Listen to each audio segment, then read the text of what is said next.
This episode of the Beauty Industry Podcast was brought to you by Aesthetics RX.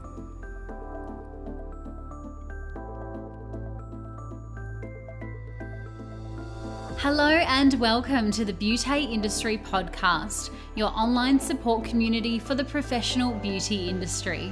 I am your host, founding director of Beauty Industry, Tamara Reid. Here we are closing the competitive gap and speaking your language. This is a platform created and dedicated to the professional beauty industry, valuing community over competition. We serve to help connect you with inspiration from industry experts, expand your knowledge through educational pieces, and bring you the latest in product and technology innovation. This is Beauty Industry. Today my guest is Krystle Alves from Krystle Alves Naturopathic Health Clinic. If sleep, or lack thereof, is something of a regular conversation starter between you and your clients, then look no further than today's episode. As someone who has struggled with their health, Krystle understands how challenging it is to find and maintain wellness, and notices that it's even harder now with the information overload that we are faced with daily. Today, Krystle joins us to talk about sleep, but not just the importance of, but actually dives into how a lack of sleep can affect our health and, more so importantly for us, how it affects our skin and the skin conditions we're seeing on our treatment beds daily. Here's Krystle and I for Beauty Industry. Krystle, welcome to the Beauty Industry Podcast. Thanks so much for having me, Tamara. I'm excited to be here. Likewise in having you. Krystle, we start every episode by venturing back to the start of our guest's career. And I'd love to start with you there today. You are a naturopath and a holistic wellbeing expert. How did you enter into the aesthetic and beauty and naturopathy kind of industry? Well, it's interesting because my clients don't know this little tidbit of information, but I actually started off as a skincare therapist. So when I graduated high school, I actually went straight into skincare and beauty, and I worked for Dermalogica's flagship center at the time. I'm showing my age now, which is called Leonard Drake in Mossman. And so I started off as skincare therapist, and through that experience realized that how important beauty from the inside and outside is in getting the best results. So from there, then my obsession with study and learning and developing more and more information so that I could better equip my clients sort of started. Amazing. You're one of us. I am. So then where did your passion for naturopathy and internals come into that career? So I actually really struggled with my own health from when I was about 16. I got glandular fever, and that then developed into chronic fatigue syndrome. So from a young age, I really did kind of battle with my own health, and I was in and out of specialist appointments, and at one point I was getting antibiotic injections every day and vitamin injections every week just to try and stave off the infections that I was getting. Wow. So I hit a little bit of a wall, I guess, and decided that I needed to learn more and take a different approach to my health, a more holistic approach to my health. And so I guess for me, that did start off as just reading a lot and applying different principles from, what I ate to how I lived. And then I did do formal studies and a Bachelor of Health Science in naturopathy, and then the kind of took off from there. Wow, very, very cool. And I am excited to chat to you today because we are going to dive down the rabbit hole of sleep, which I think is a subject that is certainly underrated rather, and one that perhaps a lot of skin techs don't actually link with their clients' concerns, be that internal, mental, physical, and also how they present on the skin. I think we've all heard of beauty sleep, but how true is that expression? Oh my goodness. I would go as far as saying that if sleep isn't addressed as a foundation, then there is no beauty. I mean, it's just vital. When we look at some of the interesting research that's been done, we know that sleep's important for healing, and we'll talk more about that as we progress, I guess. But even just from a very basic point of view, there was some amazing research done in Sweden. And what they did was they deprived their subjects of sleep for 2 nights. They took photos before and after. And then they had participants in this study have a look at the photos and rate those photos based on attractiveness and health scores, and also their tendency to perhaps want to approach that person. And what they found was that just 2 nights of a lack of sleep really impacted their scores of how they were kind of rated according to attractiveness and their sense of, vibrancy and health. But I think that is kind of key because they only reduced their sleep by 2 hours a night. So it wasn't even that much sleep deprivation, and it had really significant effects on how they appeared to others. So I think that even just on that kind of really basic front, most of us wouldn't really think all that much of blowing off a couple of hours of sleep, right? Wow, that is so interesting. And I say this as a mum of a 5.5-month-old baby who has not slept in 5.5 months. Oh my goodness, I must be the most unattractive person on the planet right now. Well, you're actually looking beautiful. Your skin is glowing, so you must be doing something right. It's turning that ring light on, I think.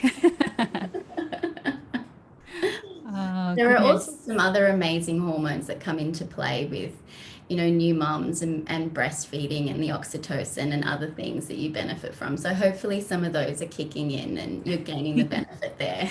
Wow. Okay, that's really interesting. Just 2 hours. And I guess, even when I'm just thinking about myself looking in the mirror, you can see that pigment a little bit more. The skin doesn't have that natural hydration or glow, as people call it. We can obviously see the dark circles, but it's even like the bloodshot eyes. And I guess when you look at somebody, even I've got on a few calls and people have gone, "Are you okay? Are you a bit sick?" And I'm going, "No, no, I'm really healthy. I'm just not sleeping."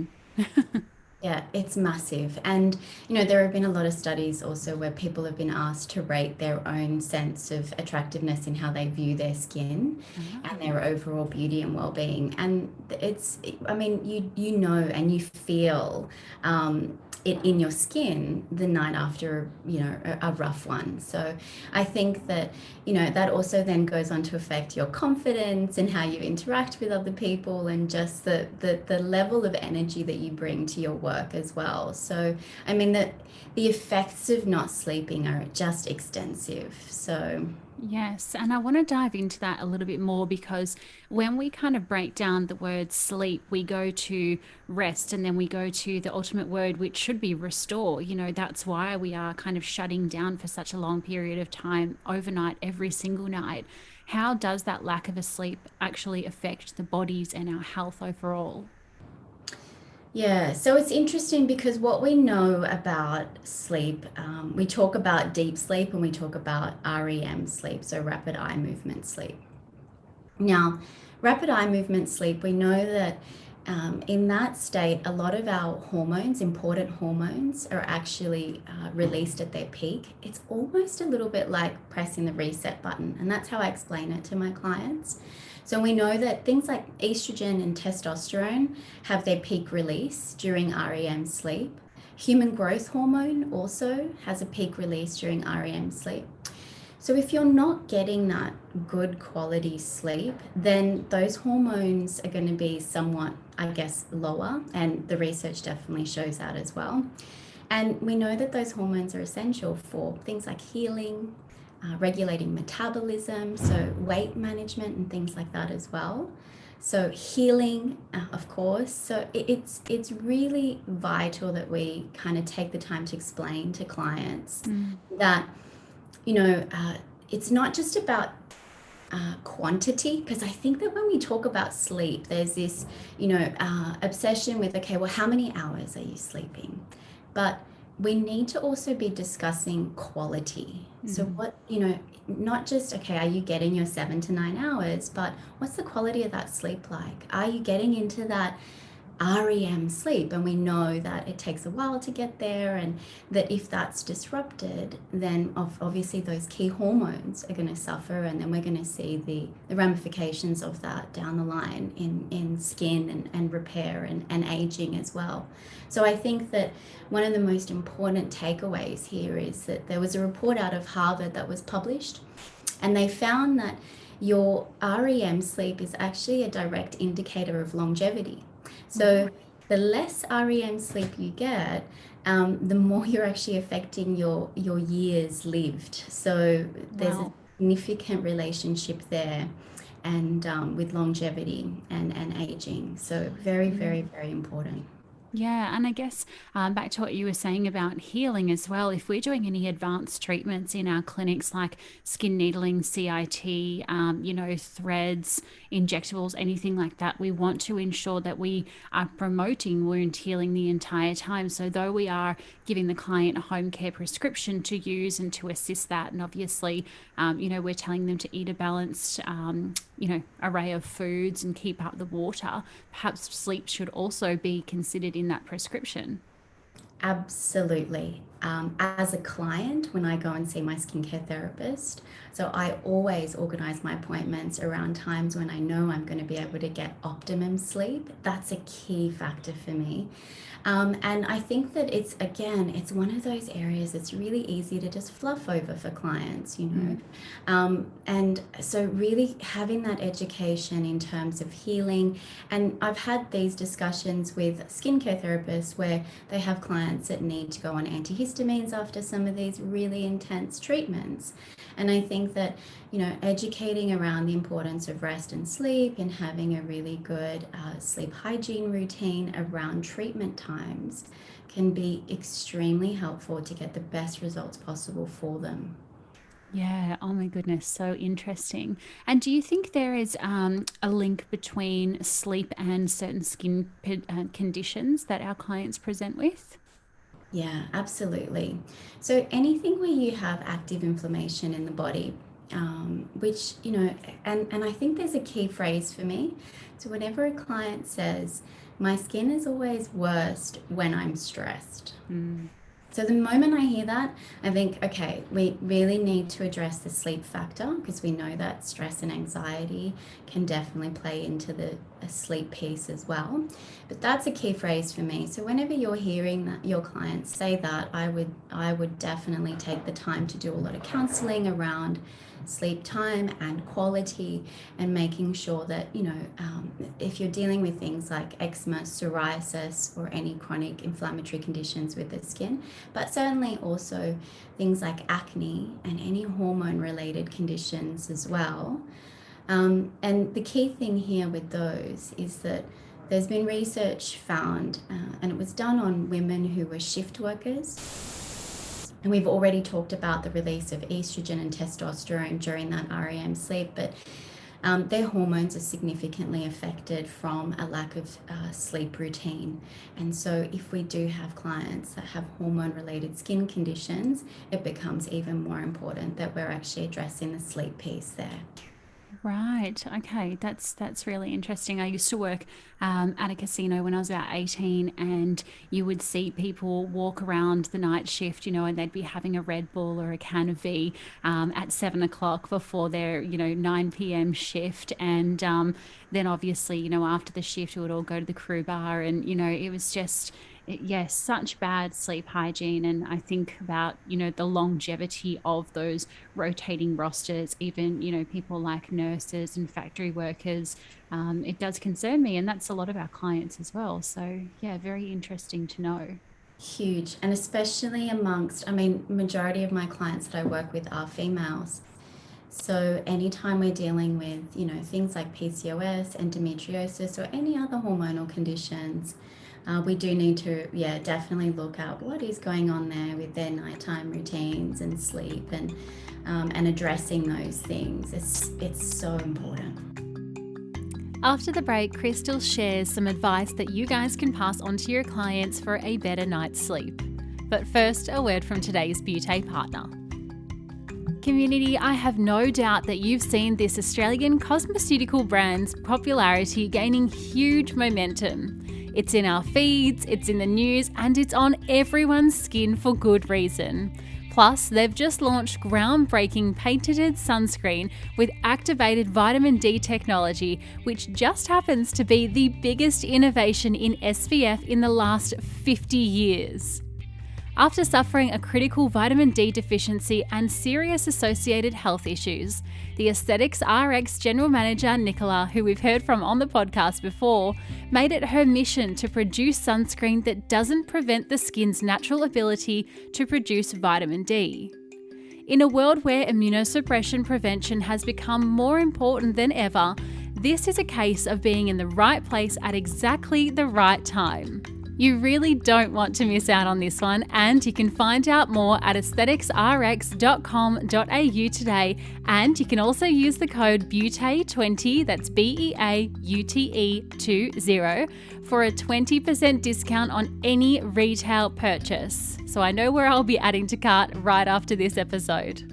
Thank you so much to the team at Aesthetics RX for making this episode of the Beauty Industry podcast possible. And now back to Krystle. So you were saying before that sometimes clients say, oh, my skin just freaks out when I'm really stressed.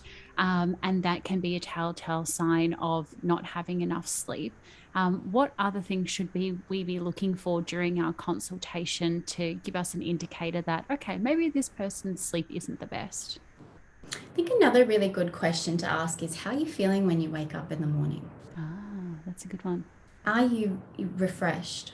And I think that's the thing too, is, you want to be waking up feeling like, okay, I'm ready to tackle the day. I've got that energy. And so if they're not feeling that, if they're not sort of, and some people say, well, I'm just not a morning person. I've never been someone who bounces out of bed, which is fair enough, but you should definitely feel like there's been a recharge of energy in the body. So that's a key thing. The other thing too is just interrupted sleep as well. So are you waking up in the middle of the night? How many times are you waking up in the middle of the night? Do you know sort of roughly what time you're waking up? Because that can also help us to identify, is it in the early part of the evening affecting deep sleep, or is it more likely to be affecting that REM sleep in the second half of the evening? So that can also be important at helping to identify just really some of the areas that sleep might be impacting their skin and health as well. Yes, that is such a good question. And I'm coming back to my baby here a little bit in the conversation because he's a terrible sleeper. We wake up every half an hour to every hour all throughout the night, and then we're feeding, and then we're settling, and then we're doing it all again. But I know throughout the day if he has had a good sleep or not, because if he's had a good sleep, as you said, he wakes up and he is bright and bubbly and smiling and will just give you the world. But if he wakes up and he's had a terrible sleep, he'll wake up screaming, 0 to 100. I call him a Ferrari baby, right? So, and that's quite interesting as well, because that's true of us. I was about to say humans, but we're all humans, adults more so. Because if we wake up and we've had a poor sleep, then people refer to us, oh, somebody woke up on the wrong side of the bed. And it could be that perhaps we didn't get into that REM sleep and we didn't actually reset enough. Oh my goodness. So we could do a whole session just on this topic. Emotional regulation and sleep. And it is huge. So being able to, again, feel that sense that you can cope with the day and being able to regulate your emotions is hugely connected to sleep. And there's a sleep clinic that has actually found that there's no psychiatric disorder that hasn't been associated with an abnormal sleep pattern. So wow. Sleep and its impact on things like anxiety disorders and depression and things like that. The link is there and it's known. And so addressing sleep and sleep hygiene is key. Interestingly, they've done some research around relationships. And they found that you're more likely to argue with your partner if you haven't had adequate sleep. And then also you're less likely to find a solution to whatever that argument is if you haven't had enough sleep. So it's important beyond beauty. It's important that we're definitely getting enough sleep. Yes, for sure. I saw a funny Instagram tile actually the other day that said, if we fight during the night, it doesn't count. And I thought, I need to remember that one. Totally. I think my partner's well informed. He knows if she hasn't had her sleep, then we'll leave that conversation for another time. It's like hungry and angry. We need a little a word mush for sleepy and angry. I say wired and tired. That's Oh, I my like I'm that wired one. and tired. Now's not the time. I'm going to use that one, wide and tired. So then can we talk a little bit about aging scores? Because there was a study which is published in Clinical and Experimental Dermatology that found that good sleepers, and when we say good sleep, that's kind of categorized as 7 to 9 hours, had lower skin aging scores and a higher skin barrier recovery after injury, up to 30%, in fact, of people who were better than the poor sleepers. So, how does the aging process actually link with sleep? That just seems so wild. Yeah, it's crazy, huh? So there is that connection with those hormones which we've previously mentioned, and we know again human growth hormone and other factors definitely linked into healing. But also when you look at the nature of sleep, that's really the time when your body gets to regenerate. It's that restful time. And we know that there is actually a lot going on in the body because we kind of look at sleep as a bit of this sort of non-state. We're not conscious, we're not aware of what's going on, but they've done a lot of research and really looked at even, for example, brain function, and they found that the brain can be even up to 30% more active while you're sleeping Ah, than when you're awake. So there is a lot going on in the body, and there's a lot of healing primarily that's going on in the body as well while we're sleeping. And so again, it's one of those things where I think that educating clients on not just sleep itself and not just the act of sleeping, but the rituals before and after sleep and what they're doing. And I think that as esthetician and skin therapists, we're looking to, the very practical routines that our clients are keeping in terms of what they're putting on their skin and maybe even to some extent what they're eating and consuming. But some of the behaviors that are happening in and around sleep, I think, are really important, and just arming them with this research and this information about healing is key. yes. And that word that you've mentioned a few times, the sleep hygiene, I've never understood how much that actually impacts the quality of sleep you get. And again, I'm just going to bring this whole episode back to my baby because now I feel like I've really understood sleep, having a baby. Before this, I would be up all night and I would sometimes work on my laptop or my computer until 1 a.m. and then, go to sleep until 5 and then get up at 6 and straight away have a coffee. And so now I'm being forced to understand how imperative sleep is, and we do the whole bath and dim the lights and have a bottle and read the book and play the white noise, and we've got this lavender spray. We might be going overboard here, but getting that routine, I know, has certainly, though I'm not having a great sleep because I'm awake all night, my partner, on the other hand, is like out to it, snoring his head off like a log. So I know that the sleep hygiene and kind of getting into that routine certainly does work. What can we suggest our clients to do? I mean, are we telling them as well, play the white noise and spray the lavender around the room? Yeah, it's interesting. As you said that, I'm like, this is music to my ears. I love, all of this information. It's so good. For me, it's very much a case by case basis. Just as you'd look at someone's skin and you'd address them case by case, I think it's really important we do the same with sleep. Mm, And you'd understand this as you just put so beautifully, being a new mum. Like, it's unrealistic for someone to say, well, tomorrow I need you to be getting minimum 8 hours of sleep right now. It's just not going exactly. to happen, right? So you need to work with your clients, and I think take it on a case by case basis. I think the key thing for me is address the things that you can change fairly easily. Caffeine, alcohol, the ability to compartmentalize thoughts. Those are three key areas that I would do a lot of work on with clients. So Caffeine is huge, and all of the research around that and its ability to affect sleep. And we know also that, its effect on water levels in the body and dehydrating the skin as well, because we're not getting enough fluid. So all of these beautiful things, educating them about that. As far as sleep and caffeine goes, minimum, 9 hours before your bedtime. That's the distance you want to have from your last cup of coffee to your sleep time. Okay, so that's standard information I would give to clients. In terms of alcohol, so a lot of clients would say, I sleep better when I have that glass of wine or 2 glasses of wine at night.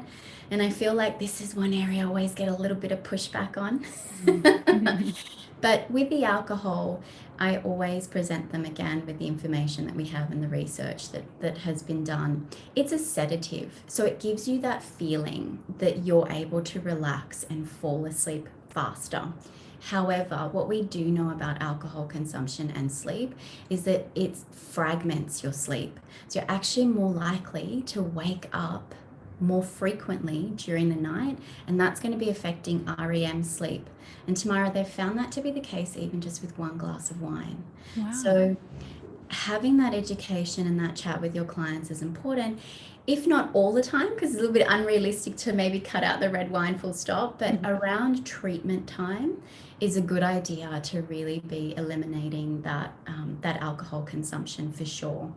And we know, as we've already mentioned, that REM sleep for healing and hormone and production, etc., is really important. So, yeah, those Very, are the very key things. interesting. Yeah.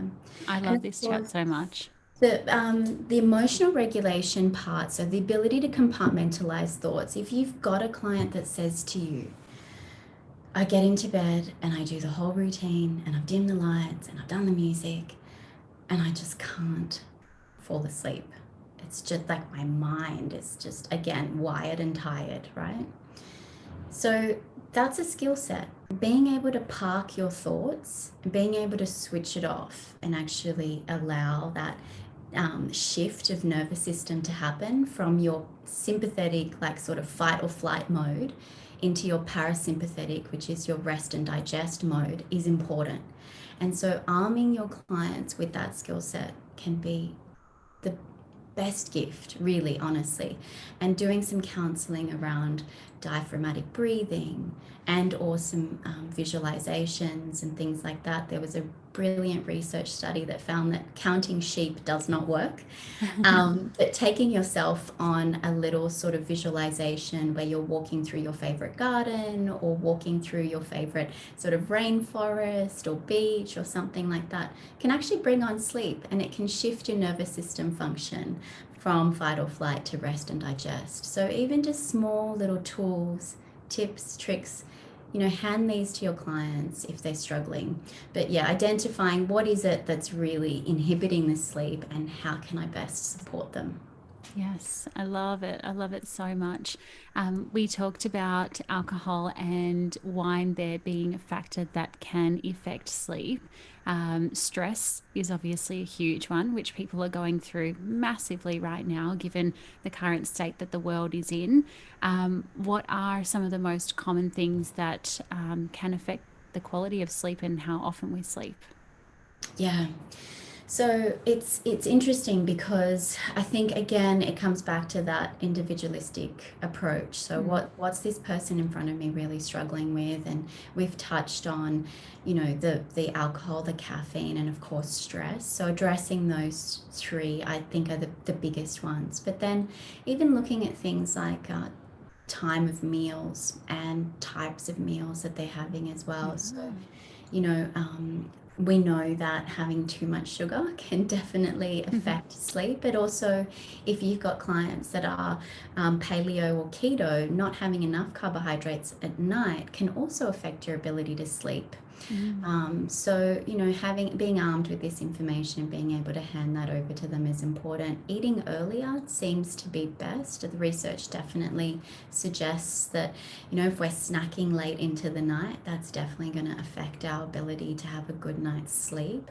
And then certainly, things like journaling, writing, if you've got a busy mind, or you're planning your to-do list for the next day, writing it down can definitely help, and the research has shown that that's a really good tool and technique. The final one I'll probably mention here is temperature as well. So I don't know if you've heard, but having a cooler room is definitely more effective at bringing on sleep. So overheating, especially in winter, is a thing. If you're sleeping with heavy doonas and heating in the room, so addressing that, they've actually found that the ideal temperature, room temperature, to help bring on sleep is about 21 degrees, and your body will naturally drop about a degree in temperature when you're sleeping, and that's something that we actually want to support as well. Wow. Okay. Interesting. I think studies have shown that the best temperature to learn in, if you're studying or taking on a class of education, is also that magic 21 degrees as well. So that's really interesting that the optimal degree for learning is also the optimal degree for sleeping. Yeah, fascinating how it's all linked, and interestingly too, the brain the brain function that we talked about, how it can be increased, or they've found that it increases while we're asleep, seems to also be connected to that lower temperature. So keeping the head uncovered as well. I know it sounds like a crazy thing to say, but I think we always need to take into consideration that clients have all sorts of habits and rituals around sleep, and some of them like to sleep in turbans and things for their hair, Mm. and so I do a lot of questioning and investigating around those things, because we can overheat the head, and that can really drastically affect our ability to get into that REM sleep at night. So I think the key thing here is ask the questions, get the information so that you can best support them. Mm. And I'm interested to know, in what capacity then would a skin specialist or even a massage therapist, I'm thinking now, sometimes we get a massage because we haven't had the best sleep. So, any type of therapist, when we're consulting and prescribing and diagnosing a client's skin conditions, in what capacity should they be kind of red flagging the conversation and going, okay, now I need to promote this onto somebody like a naturopath to extend that conversation? And then, two parts to this question: when they come to you, then how are you extending that conversation and working with skin specialists to get the optimal results for that client? Yeah, the great question. I'll start with the second half because it's probably going to be a little bit easier to sort of answer. For me, I think collaborating is key for getting best results for clients. So if I have a client that comes in to see me with sort of acne or any sort of skin concerns, eczema, psoriasis, I often refer on and educate them on the importance of, again, that inside outside approach that I alluded to when we first started this conversation. So actually working from both sides is going to get them the best results. So really getting in touch with their skincare therapists and getting that support. In terms of, on the other side, if you're questioning whether it's a good idea to enlist the help of a nutritionist or a naturopath, say, for example, um, if a client says something like, this is something I've struggled with for years, if it's something that's kind of chronic and been around for a while, they've tackled it from a few different angles, they've tried a few different things. And that's an indication that, it kind of needs some unpacking. You might need some functional pathology, further testing, further investigating. And so I think that in that situation, it is helpful to get someone else on board that can help facilitate that. And I think having that open dialogue too across practitioners, I mean, I love that. I love being able to sort of pick up the phone or even just write an email and say, look, this is what we've uncovered with X client. Just wanted to keep you in the loop. If there's anything that you can do from your end, that'd be great. So just things like that, and keeping the communication lines open. But I also have practitioners that reach out and say, I've got this client, this is the scenario. Do you think if this is something that you can help with? And I think it's nice to have that in your pocket. And it extends your offering as well. It shows your clients that you also really care. And I think that people don't really mind what you know. What they mind is that you actually really care about them, and are having their best interests at heart. So I think that, from a practitioner point of view, reach out, build that network, and yeah, refer and work together, collaborate. Yes, that's our whole mission: collaboration and community. And, we constantly say on this podcast, don't try and become a sleep expert, for example, like they are already out there. Recommend them, stay in your scope, and put them to somebody who is that sleep expert, or, be that any type of expert. And Krystle, I don't know if you know this, but you have a very meditative voice yourself. So perhaps you should open up the market of some meditation, and we can all have a fantastic sleep by listening to your voice. You're so kind, Tamara. Thank you so much. I think that it's years of trying to stay calm in and amongst the storm. So sometimes as a practitioner, I'm sure you'd appreciate you're on the receiving end of, clients who are sort of at their wits' end. So being able to be that calm for them is important. So hopefully I was able to share a little bit of that with you this morning. Absolutely. It's been such a delight. And I've loved getting to understand and have some more insights into sleep. So thank you so much for spending your morning with us. Pleasure. Thanks so much for having me, Tamara. Good luck with the little one. Thank you. I need it.